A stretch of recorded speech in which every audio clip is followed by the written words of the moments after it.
고린도전서 1장 17절부터 2장 2절까지 말씀을 보겠습니다. 그리스도께서 나를 보내심은 세례를 베풀게 하려 하심이 아니요 오직 복음을 전하게 하려 하심이로되 말의 지혜로 하지 아니함은 그리스도의 십자가가 헛되지 않게 하려 함이니라.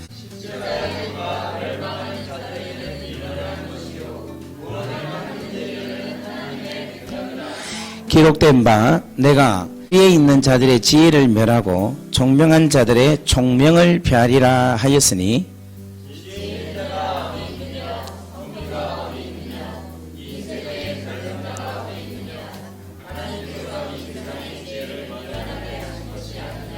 하나님의 지혜에 있어서는 그 지금 지혜가 나오는데 그 지혜를 여러분 아주 생각을 뭐로 지금 바꾸냐 하면 하나님의 지혜는 하나님의 계획이고 계략이고 그 지혜는 우리를 구원하기 위함이요 그것은 하나님의 사랑이고 하나님의 능력이고 그것이 바로 무엇이냐면 십자가다라고 생각하시면 됩니다.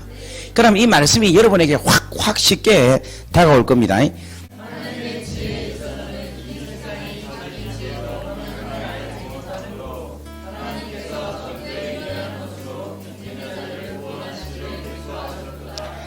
유대인은 표적을 구하고 헬라인은 지혜를 찾으나 우리는 십자가에 못 박히신 그리스도를 전하니 유대인에게는 끄리끼는 것이요 이방인에게는 미련한 것이로되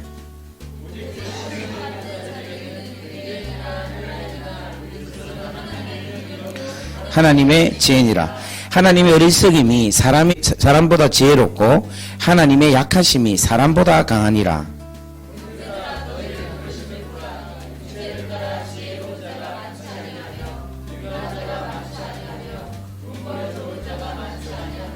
그러나 하나님께서 세상에 미련한 것들을 택하사 지혜 있는 자들을 부끄럽게 하려 하시고 세상에 약한 것을 택하사 강한 것들을 부끄럽게 하려 하시며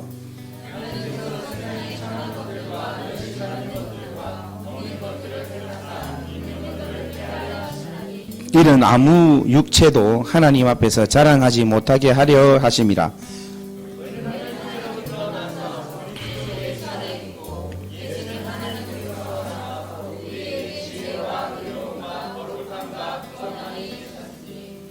자, 30절도 억수로 중요한 말씀입니다.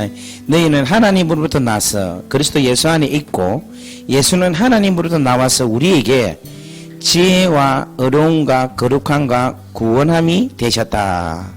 기록된 바 자랑하는 자는 주 안에서 자랑하라 함과 같게 하려 함이니라.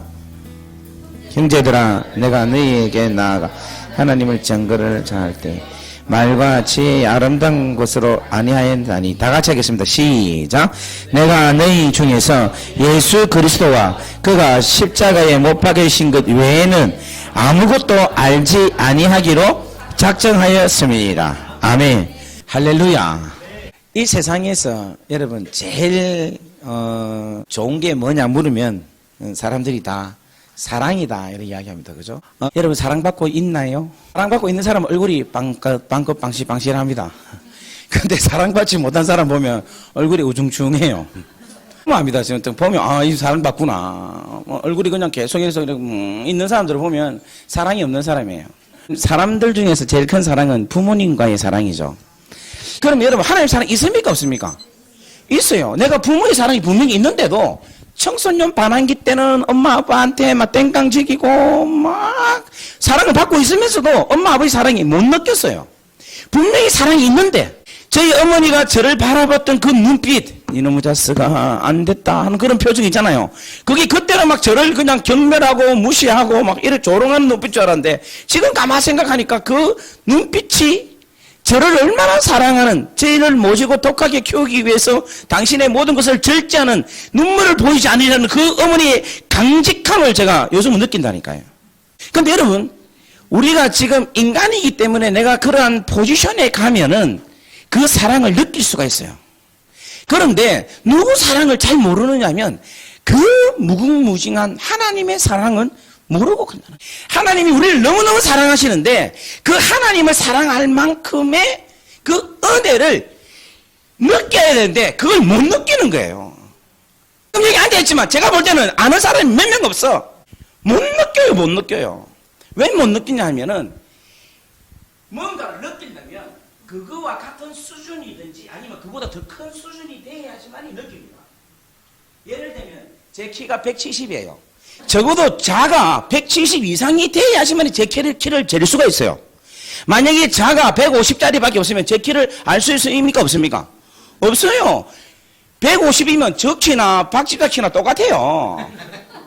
박집사 키는 180인데 180 얼마? 187이나 뭐 170이나 별 차이 없어요. 왜냐하면 자가 안 되니까 잴 수가 없는 거예요. 여러분 지금 100kg까지 올라가는 몸무게 여러분 다 몸무게 잴 수 있죠? 올라가면 뭐 60 얼마, 비싼 얼마예요? 88이면 올라가면 88 나옵니다. 근데 저 몸무게는 잴 수가 없어요. 이게 넘으니까. 그러니까 100까지만 알지 그 이상은 몰라요. 정확한 지수를 모릅니다. 그처럼 뭐냐면 하나님의 사랑이 너무 크기 때문에 그 엄청나고 큰 사랑을 잴 수 있는 자가 없는 거예요. 하나님께서 우리에게 그 놀라운 사랑을 잴 수 있는 자를 주셨는데 그 자가 뭐냐면 십자가라는 겁니다.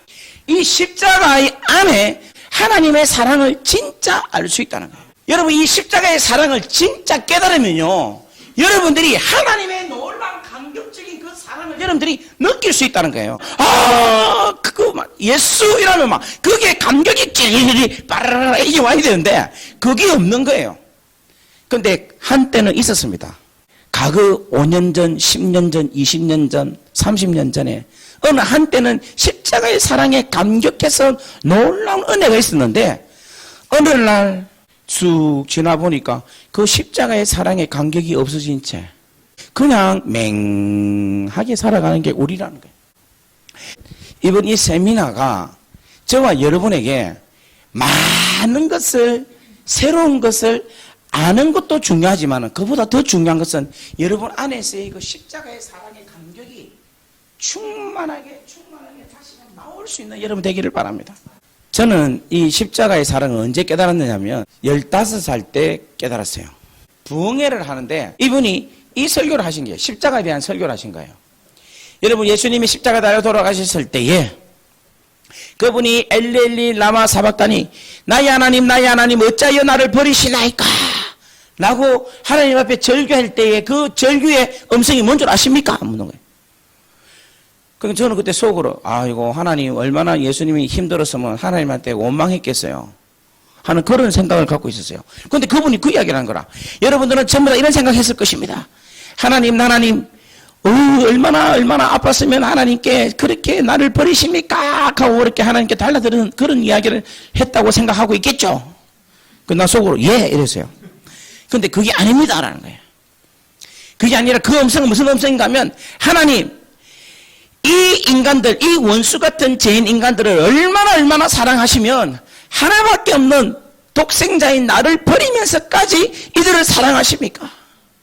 당신의 사랑은 너무너무 크십니다 하는 하나님의 그 놀라운 십자가를 베풀어 주신 사랑에 대한 하나님에 대한 이 질투의 음성이다라고 말씀을 하는 거예요. 그게 제가 막 확 꽃이 폈어요.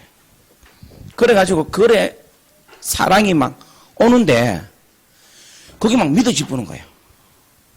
눈물을 흘리고 울기 시작하는데 3개월 울었습니다. 앉아가 계속 우는 거야. 3개월을. 제가 창피해 죽는 줄 알았습니다. 버스를 타도 눈물이 나오는 거라. 길만 가면 차만 타면 뭐가 보이는가 하면 예수님 십자가 달려 돌아가시는 그게 보이는 거예요. 저는 이러한 감격과 은혜가 여러분들에게 그대로 임하기를 주의 이름으로 간절히 바랍니다.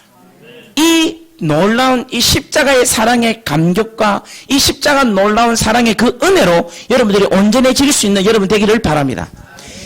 저는 설교를 많이 한 사람입니다. 그런데 시간이 가면 갈수록 설교 가운데도 어떤 설교가 있느냐면 하나님이 참 기뻐하시는 설교가 있더라고. 설교를 하면 할수록 그냥 우리 하나님이 막 좋아하셔요. 어떤 설교를 하면 우리 주님이 막 기뻐가지고 막 어쩔 줄을 모르시는 거라. 그 메시지가 뭐냐 하면 하나님의 사랑에 관한 이야기, 하나님이 행하셨던 이야기들, 하나님이 우리를 위해서 행하셨던 놀라운 사랑의 이야기들, 감추어졌던 이야기들, 과거에 있었던 이야기들, 과거에 하나님께서 비밀리에 행하셨던 이야기들, 숨어서 뒤에서 행하시는 그 하나님의 그 숨어서 행하시는 하나님을 끄잡아내서 계시하고 드러내는 그 일을 우리 하나님은 좋아하시더라니까요. 이 십자가의 사건이 바로 그겁니다. 이사야서에 보면 하나님은 우리 앞에서 행하시지 아니하시고 우리를 항상 우리 뒤에서 숨어서 주님께서는 행하시는 거예요. 그러니까 여러분이 일이 잘 되고 잘 풀리고 여러분이 보호를 받고 있고 여러분이 지금 이 땅에 바로 서 있고 여러분이 이렇게 자녀를 두고 여러분 자녀이 잘 되고 가정이 잘 되고 신앙생활 잘 할 수 있는 것은 하나님이 보이지 않는 여러분 뒤에서 안에서 위에서 밑에서 보호하시고 인도하시고 지켜주셨기 때문에 여기까지 온 것입니다. 여러분 이러시길 바랍니다. 그런데 그것을 제가 설교로 통해서 드러내면 하나님이 기뻐하시더라니까요.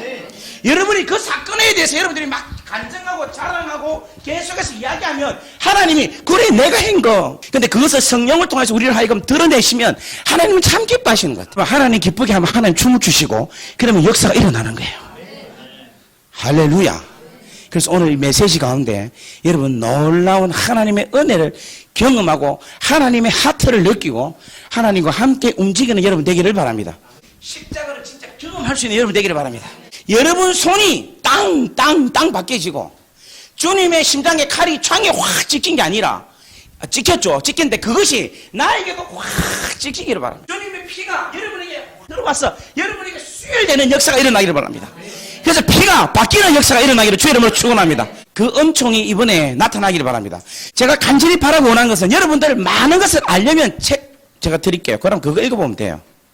근데 오늘 이번에 더 중요한 것은 뭔가 하면 아는 것도 중요하지만 정말 십자가의 놀라운 사랑으로 여러분들이 회복되고 영혼이 살아나고 심장이 살아나고 하나님의 숨결을 느낄 수 있는 여러분 되기를 주의 이름으로 간절히 바랍니다. 이 십자가 문제 잘 해결하면요 모든 문제 다 박살납니다. 돌파를 할 수 있습니다. 브레이크트루가 일어날 수가 있어요. 여러분이 지금 환경을 파쇄할 수 있습니다. 악한 영들을 여러분 단언코 내가 말씀드리는데 십자가 사랑, 십자가의 능력이 그대로 임하면요 그대로 역사가 일어나는 것입니다. 죄로 인해서 고통당하고 있습니까? 눌려 있습니까? 이 십자가의 놀란 능력으로 완전히 박살을 내는 역사가 일어나기를 주의 이름으로 간절히 바랍니다.